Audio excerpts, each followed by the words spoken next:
Ladies and gentlemen, we're coming at you live from episode 133 of Life on the Rocks with your host, Kanan Rocques. Today's featured guest in the hot seat is Mr. Sean Kanan. Sean, how you doing today? Connor, I'm doing great. Thanks for having me on. Oh, it's an honest pleasure, seriously. For anybody that doesn't know Sean, this gentleman's a world-renowned actor, producer, and author. He's also starred in hit shows such as Bold and Beautiful, General Hospital, Young and the Restless, and then the two we want to talk about today is the Karate Kid 3 as well as Cobra Kai. So let's jump right into it, Sean. What got you started in your acting and television and film career? Well, I grew up in a kind of hard-scrabbled steel town in Western Pennsylvania.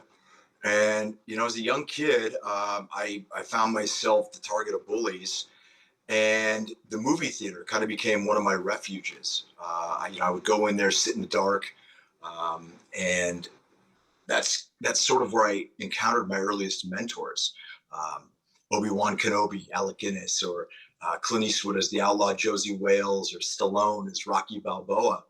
And, watching these bigger than life individuals up on a 30-foot screen, it really planted a seed in me to not only want to be more than I was, but also the power of film and of acting.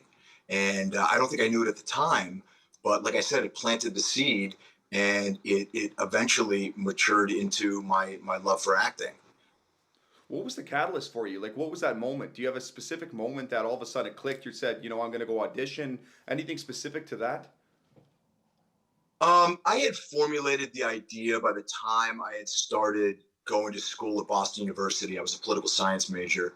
And so I made the conscious decision that I was going to transfer to UCLA so I could be in Los Angeles. So I was pretty focused. I tried and tried, and there really was nothing I could get going on in Boston.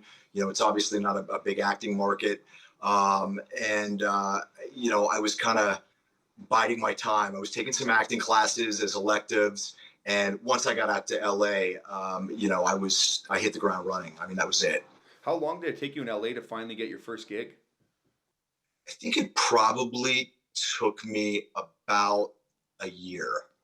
Still long enough time. It took me about a year, yeah. And when you went in, like, how did this, like, walk us through this? Because it's important. I remember watching you on the TV years ago. I was a big Karate Kid fan, right? Everybody. That's why I'm actually a martial artist myself. I used to compete national level kickboxer in Muay Thai. And so I want to talk a little bit about the martial arts side, but how did that all come to be where you got cast? Because I mean, let's be honest, out of what was it, thousands upon thousands of people, for you to get picked out of the bunch is pretty significant, Sean. It's really interesting. Not that I want to divert people from your site, but I was doing an interview on the set of Bold and the Beautiful I was doing it about a week before Cobra Kai came out.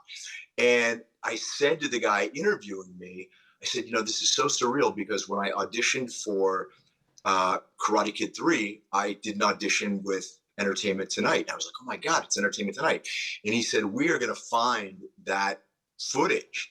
And so they found the footage. And for so long, I've recounted the story of how I got the role from this open call. They actually have the exact moment when John Avildsen, who directed the Karate Kid 2, won the Academy Award for it. He comes up to me, and you can see me saying, hi, my name's Sean Kanan. I gave him my agent's name. And then you see me inside talking to Entertainment Tonight, and they asked me to do some karate, so I do some karate. And it's surreal to be able to talk about something and recall it and then actually see it the way it really happened. And I was pretty close. I mean, my recollection was pretty good. I got it from an open call. Like you said, I stood in line with thousands of other young guys trying to, parlay good looks and charisma into a career in Hollywood. And, I knew I had seconds to get John Avildsen's attention. And I was absolutely focused and hell-bent that I was going to get his attention, and I did. And from there, he sent me inside to screen test with Ralph Macchio, and I eventually got the role. That's huge. How do you believe it was fate that happened, or do you just believe it's kind of just luck or something? Like walk me through that. Obviously, you're a man with a purpose. Like you think that was meant to be, or it was just one of those moments, good timing. 'Cause you always hear that in Hollywood. I have to tell you, I do believe it was a bit of destiny because I wasn't the first guy they cast. They cast somebody else, No kidding. and they fired him after a week. Had that not happened, obviously I would never have gotten the role. And then I had a life-threatening injury while I was filming Karate Kid 3. I could have died. I was told they didn't know if they could save my life. I could have, again, not finished the film. So I had a lot of significant obstacles thrown in my way by the universe that I was able to, go over, around, or through to finish it. So I have to believe that there was sort of a divine hand looking out for me. No, and that's pretty significant too. And it's one of those things, right? Because you look at probably the transition of your life from that moment on, like, that's a level up and a half, especially in the '80s where now everybody's on their cell phone. But at that time, like, we'll talk about the impact that had on your life, just being able to go in and become a casting role like that, work with Well, Ralph. it certainly put me on the map. I mean, Ralph and Pat Morita, I think they felt that they had done a lot of publicity for the first two films and they didn't really want to do a lot of publicity. And so it fell to me to, went on a 12-city tour to do publicity, which was amazing because it taught me how to interact with the press at a very young age. And it was an absolutely invaluable lesson. Um, it also got my name out there. And, from being in Karate Kid 3, then I went on to work with Francis Ford Coppola, who produced the Outsiders television show. Huge. Did that with Billy Bob Thornton, and worked with Oliver Stone after that. And then the phone kind of stopped ringing.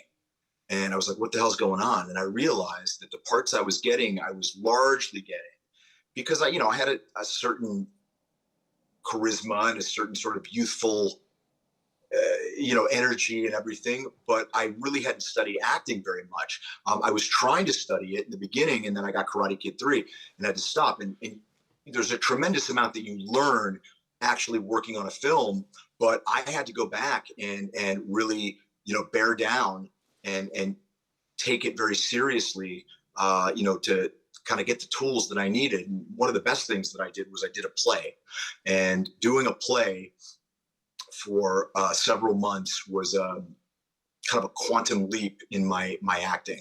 Right. And then from there, I started to book other stuff. But yeah, Karate Kid 3 definitely, it elevated my visibility and gave me a lot of opportunities.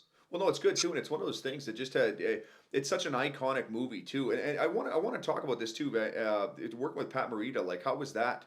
Like, because he plays the character, right? You, Mr. Miyagi, like was he philosophical like that, or was he more of a fun guy? Like, you kind of give us a little No, walkthrough of that for the audience no, out there. he was very funny, very warm. I grew up watching Pat Morita as Arnold on Happy Days. Right. So he was Arnold before he was Mr. Miyagi. Um, when I got on the set, it was a bit of a pinch me moment, but I very quickly had to get over that and realize that I had a huge job to do. I mean, I had to learn tons of choreography and it had to be perfect so that nobody got hurt, especially Ralph.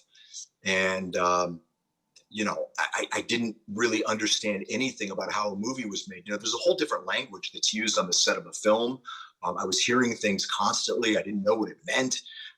So I really tried to soak up as much as I could. I just remember that Pat was, he was very kind. He was very warm to me. And I was really, I was a bit in awe. I'll tell you, I was back in my hometown this past weekend and we did a screening of Karate Kid 3. I haven't seen the movie in its entirety in decades. And I rewatched it and you know, I was really struck with Pat's performance. Those people who know even a little bit about Pat know that he did not speak with a Japanese accent. He sounded like a comedian from the Catskills, which is largely where he was. And I think he was really overlooked for the Academy Award. It was an epic performance, and beyond that, what an iconic character that serves as a a lighthouse, as a guidepost for a lot of people. The wisdom that that character imparted, um, think that profoundly affected a lot of people. I know it affected me. Big time. No, and I can imagine that too. I mean, it's a significant role, and then you see it. Like, look at it; still stands the test with Cobra Kai today. That Yeah. infrastructure that you guys have built, it's being able to top that into the next level. That just shows you how strong of a brand you guys have. That when I look at it, Wow. Listen, I was a small part, a small cog in that machine, but very honored to be a part of it and to be a part of the Karate Kid universe. no, 100%. Can you walk me through something important too? How your martial arts backgrounds played a little bit of a role in your career too? Sure. So I started studying Shotokan karate when I was about 14 years old, and I studied for several years. I took a break and got back into martial arts, various different martial arts over the years, and I've rejoined my dojo, which is the dojo where I started learning, and I was just back there this weekend training. And martial arts is something that's a significant part of my life. Even in the times when I haven't been practicing actively, it's been a very important part of my life. The philosophy that has afforded me confidence, and I think humility and compassion. I think those are all sort of central tenets aside from the physical aspect of martial arts. Right. Yeah. I feel like it gives you a sixth sense in a way. Like it's like another sense that you add on to your tool belt, right? It's just Yes. another awareness. Did you ever compete? Like, were you just practice, or do you ever compete or Um, fight? when I was younger, I competed. I won several competitions for kata, and I did compete in kumite. Um, so yeah. I mean, I didn't compete heavily, but I did compete. No, I really like that. Like just in general, like I want to get a feel for this, Sean, too. I mean, you've been in Hollywood now for quite some time, and it's just good to see the mentality from where I come from. And like, do you find are you a competitive person too? Like when you're going for these roles, I mean, there's thousands of people trying out to get become actors, etc. As I've gotten older, really, I have learned to compete against myself. There's so many variables that are completely out of my control about getting a role, that you know I'm competitive to the extent that I prepare myself as best I can for the roles that I go after. I'm more competitive when I'm actually acting. Do you know what I mean? Because when I'm acting, there's a lot more that I can control. So when I show up, on the set of Bold and the Beautiful, I'm highly competitive. Right, right. I am professional. I know what I'm doing. I expect other people to know what they're doing. And as part of being an actor, you're fighting to win the scene with the hope that in fighting as hard as you can, you're making the person you're acting with better, and it elevates. A rising tide elevates all ships, that sort of thing. Right, right. So I am competitive in that way. But as far as auditioning, I'm not perfect, but I really try my best to detach myself as much as possible once the audition is over. It's not always easy when you invest yourself into something, but like I said, there's so many things that are completely out of my control with getting a role. How long does it take to get ready for some of these roles and stuff like that? Like as an actor, how do you like? Do you have like a process you go through? Like when you wake, you have a vision, and then all of a sudden you're like, okay, we try out different things. Like walk us through that because I'm always interested because it's a different feel for sure. Um, I'm going to preface this by saying that I think there's not too many things more nauseating than an actor talking about their process. But I will give it to Oh you. no, I'll that give must it be to you I'm Canadian, eh? That's what it is. No, yeah, no, no. yeah. So yeah, really basically, I read the material. I just read it a couple Right, right. times and see what starts sinking in and how I'm affected viscerally from the material. And then, acting's not real tough. Every scene has three components. Every character has a goal. They have obstacles standing in the way of the goal, and there's different actions that you take to achieve the goal. And then the character has an overriding goal in the script, and you want to make sure that every action you're taking in the scene supports the macro goal. I could tell you all sorts of stuff about sense memory and substitutions and all that garbage, but I kind of act from my balls. You know what I mean? I don't know if I can say Yeah. that on your podcast, but I kind of, I've been doing Step this a into long it. time. I'll throw my hat in the ring with anybody. And Yeah. I kind of, I do my preparation and then I let it rip and see what happens. Oh no, that's the only way. I like that too. Step right into, lean into it a little bit too. Right? Do you find? So I come from the entrepreneur field. So I've been in business 7 years. So we deal with a lot of entrepreneurs, business owners, and I kind of feel like in a lot of ways, acting is a lot like entrepreneurship. You're Absolutely. you're taking hits left and right. It's failure, failure, failure until finally you get that break or what it is. Like Yep. have you ever thought like because you have a business aspect to it, right? You're selling yourself. So something on my Absolutely. do you find like talk about the importance of selling like in general? Like if you You don't know, sell my, yourself. my wife, who's my manager, said something that's absolutely brilliant. And it's helped me to recalibrate the way that I think about the business of acting. Um, for me in my career, one of my biggest buyers has been daytime television. Okay. And so what you do as an actor is you're seeking buyers, seeking people that are buying your brand to employ you. And I over my career and recently in the past, say 5 years, I've had 3 or 4 buyers that continually, you know, purchase what I'm selling. And all you need is one buyer. You need one buyer with big pockets. Now I'm not talking about money, although that doesn't hurt. But somebody that is able to give you an opportunity with a big platform and the opportunity to show what you can do. And if that buyer buys consistently, that can be a career. And if you have several of them, then you have a very good career. Do you get like when you're doing multiple roles at once, does it confuse you a little bit? Like you're trying to play one character and step into the other. Like But does that get difficult? do I get schizophrenic? No, I yeah, don't sure, know. I guess so. I Yeah, don't, and neither do I. Um, no, no, I mean, no, you would think so, but no, I don't. I'm able to compartmentalize, I guess. that's really good. How do you shut it off at night? Like, is there any way, like, because I mean, if you're invested in such a role like this, besides drinking, people drinking out there, it's like what do you think? Yeah, I quit that a while ago. Good So, man.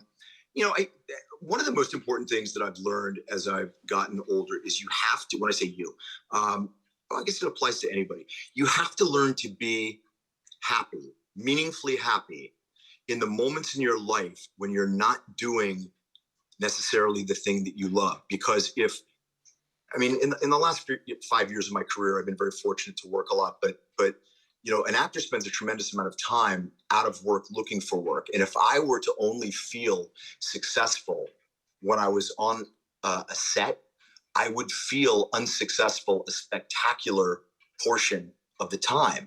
And so you have to look at areas in your life where you can take your wins, where you can feel successful. And one thing that I've learned to do is I get out of the way of the results. What I'm all about, and you can apply this to business or anything, I'm about creating bulletproof processes. Okay. If you come up with a functioning, successful process that you implement consistently, and of course you're constantly doing self-diagnostics and tweaking it to refine it because you change, circumstances change, etc. If you engage that process consistently, the results will come. They may not look exactly like what you want them to look like. They may not come when you want them to come, but over the long haul, over the expanse of time, you will experience success and you will experience some version of the results that you're going after. Okay, that's huge. I like that. And I'm going to transition off of this into your book first. But one other thing on that, what would your advice be to the younger generation with all this noise, trying to get a deep down process when you see 15 things online bombarding you? Like, what would your advice be to that younger generation confused? They're just bombarded. How do we break through the noise to actually get something, a process in place and figure out this is my dream, this is where I'm going, and I'm going to go Well, forward? I'll tell you how. It's in the moments when we're silent, when we hear the message from the universe and the message from our soul. And how do you get quiet? You gotta silence that bombastic monkey chatter that's in our heads that goes on 24/7. How do you do that? Well, you do that by staying in the present, mindfulness. How do you achieve that? Meditation is great, reading is great, walking in the woods is great, on the beach. Um, Carpentry, anything you can do where you become singularly focused. Martial arts is great. It's when you do something that requires your complete attention, and you're able to silence all of the external noise and crap going on. Those are the moments when you often hear the message from the universe and from within you that the Buddhists and the Hindus, they call it dharma. It's your dharma. So a bell's dharma is to ring, the sun's dharma is to shine. It's that thing that you're meant to do. And when you find it, you're living in harmony with the universe. And when you're not doing it, that's when we feel resistance in life. No, that's actually a really good point too. Do you have any advice for like, so on that point, so trying to get the balance of life and finding things, how do you get that self-awareness? Like, is it through experience, or is there a way you just start working on the meditation, just getting inside your mind? Is it your core values? Like, do you have any points on that? I think you have to do a couple things. I think the first thing you have to do, if you want to make meaningful change in your life and achieve a sense of self-awareness, is you have to accept the fact that your life is your fault. Where you are at this moment in time is the sum total of all the decisions that you've made, the good ones and the questionable ones. It's, if you're not happy with where your life is, it's not your spouse who doesn't understand you. It's not your kids that are unappreciative. It's not your boss that's a jerk. It's your fault. Now, that doesn't mean that people haven't had bad beats. That doesn't mean that people haven't had horrendous things happen to them. And in the moment, those are victimizing things. But the choice to continue to live as a victim is exactly that. It's a choice. So, that's the first thing, accepting responsibility for where you are. The second thing is understanding that the universe wants you to win. And how do I know that? Well, it's hardwired in our DNA. We are hardwired to survive. How does a baby know not to breathe underwater? For 200,000 years, Homo sapiens were not the apex predators. We were running around in loincloths with sticks, trying not to get eaten by saber-toothed tigers. Where are the saber-toothed tigers now? They're a footnote in an anthropology book, and we're the dominant species because we are hardwired to communicate effectively, to cooperate, to problem solve, and to adapt. So by accepting the fact that the universe wants you to win, it alleviates that victimhood that, it's out to get me, the universe is out to get me, that bullshit. Okay. And I think you have to get clear with what it is that you want to do. What is your definition of success? Not my definition, not the definition that airbrushed models would have you believe on the covers of magazines, or celebrities with their bloated Instagram feeds parading all their toys. What do you need in your life to truly feel successful? And then what is your why? What is that driving force that motivates you, that's going to get you there? And what are the goals that you want to achieve? I said stay out of the results. Yes, you want to stay out of the results, but you also have to have an idea of what it is that you want to accomplish. You stay out of the results by coming up with a list of effective actions that will take you to that result, but you invest yourself in the actions, in the process. You don't invest yourself in the result. I like that. Is this a lot of, so I want to go right into this point then. Is this some of the stuff we can find in your book, Way of the Cobra? Like, is this A some lot. of the, Yeah, ahead. a lot of this stuff is in my book, Way of the Cobra, and a lot of it's going to be coming out in the sequel to Way of the Cobra, which is called Way of the Cobra, Welcome to the Kumite. And that's going to be coming out in November. Okay, so that's huge, and that's one of the biggest things, because these practical lessons, right? It's obviously there's so many different things that can tie into your life and what make you successful. So I really like that, because I think there's a lot of take on, and one of the other things I want to add on to that I find really important too is, you follow the things that get you excited too, that give you energy, right? Absolutely, absolutely. Any motivation or change is, the conception for that is passion. Right. You must find out what it is that you're passionate about, but that passion has to be married with right action, because you can have all the passion in the world, but if you don't have the right action to get you where you're going, it's like having the keys to a Ferrari and driving 200 miles an hour in the wrong direction. You're not going to get there. You have to put the right action in place, which means going on the right freeway to get where you want to go, right? Right. And so it's the combination of those two things. And how do if you don't know what you're passionate about, the universe will give you, it'll give you clues. For instance, if when you're alone, you sing all the time. You love to sing. That's telling you something. If you love working with your hands, that's something. If you love teaching people things, you'll start to recognize inside yourself, when you stop and listen to what your soul, what your heart's telling you. When you get quiet, you'll know intuitively what you're passionate about, and you'll probably know what the next step is that you need to take to pursue that passion effectively. No, I really I appreciate that. That's great insight too. Do you, if you look back on your career, do you think you would be going and becoming an actor and going into film and television? When you look back at that, it was, you were destined, right? Like you said at the beginning of the interview. Yeah, I think so. I initially I thought I got into acting because I wanted to have a voice. I wanted to express myself because I love to entertain people. I still do. But in reality, I got into acting unbeknownst to myself because I wanted to inspire the world. And as I've gotten older, I've realized that acting is only one conduit to do that. I do it with my coaching, I do it with my writing, I do it with the quality of the relationships that I build. And so that's my why. My why is to inspire other people and to be of service and give back. And then my other why, all I have to do is look at my left hand and my wedding ring, and it's my commitment to my wife and our marriage. I never want to see that look of buyer's remorse in my wife's face. I never want to, you know, have her look at me with a silent look of I haven't reached my potential, that sort of thing. And so those are the things that motivate me. You have to find what it is that motivates you. What's your why? And once you get in touch with that, you can achieve anything. Your why is that it's that thing that gets you up off the ground when you've had your ass kicked. My one of my martial arts teachers, Sensei Fumio Demura, used to say, "Get knocked down 7 times, get up 8." Um, your why is that thing when the going gets tough, and it will get tough. Reminds you why you're doing.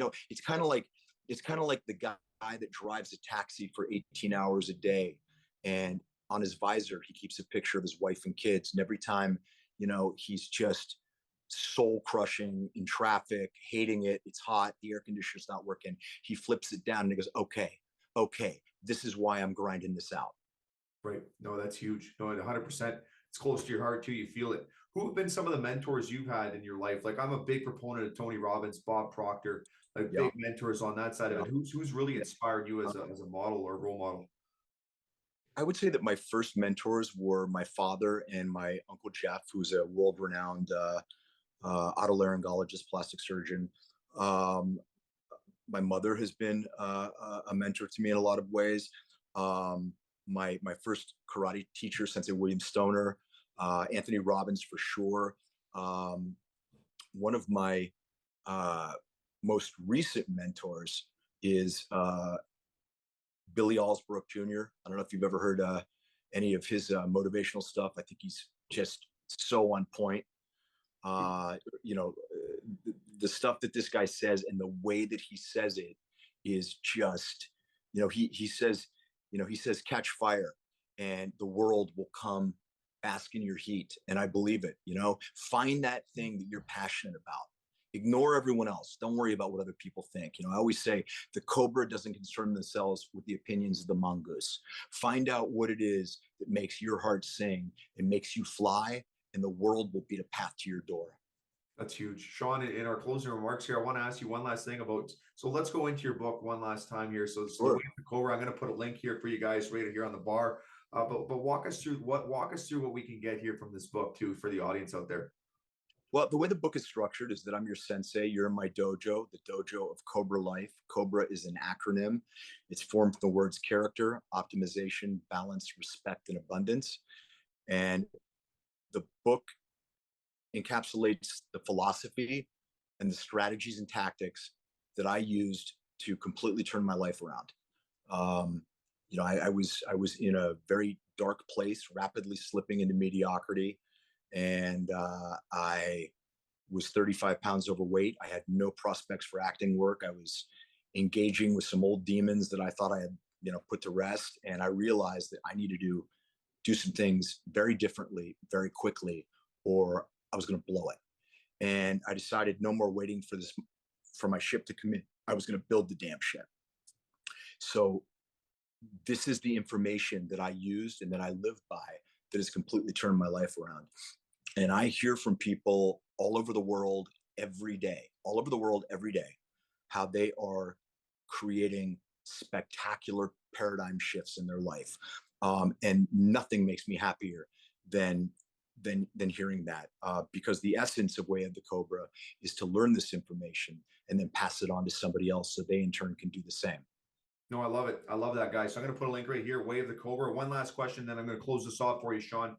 Just Sure. walk me through. So, because everyone wants to know this, this is a hot topic right now. Just walk us through how it's been, just being able to work on that set of Cobra Kai with some of those actors, with Ralph, everybody there. Like, give us the experience in 30 seconds on how it is just to be on that set and with such a hit show.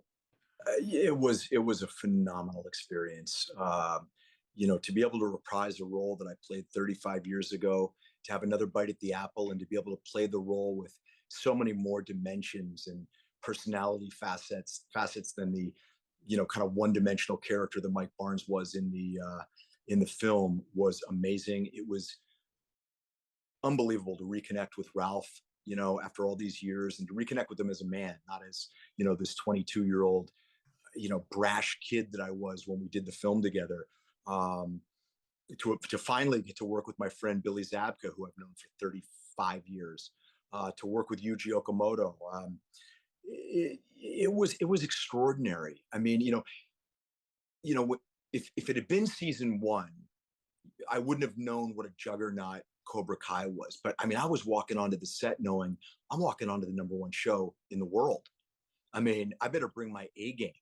Right. And I feel like I left it all out there on the field, and I was very happy with the opportunity I was given, and I sincerely hope that there's more to come. But if nothing else happens beyond this, this was uh, one of several opportunities of a lifetime that I've been blessed enough to have. You did an incredible job too. I just want you to know that, honestly, it's been an honor. And this is a quick one there. Rocky Balboa or Ralph Macchio, the Karate Kid. Which one? Who's going to win that one if one of those guys go in? Uh, Hey, that's a finisher for you. What do you think? I'm I am not gonna say who would win that fight. Yeah, yeah. I don't know. You don't know. They both are phenomenal characters. So I don't know. Awesome. Well, no, thank you for your time. Honestly, I really appreciate it, and keep doing great work. And like I said, guys, we're going to put a link right here. And thank you very much for your time, Sean. Hey Connor, it was a real pleasure. I want to wish you all the best, pal, and I hope that we have the chance to do this again someday. Thank you very much. Take care, buddy. You too.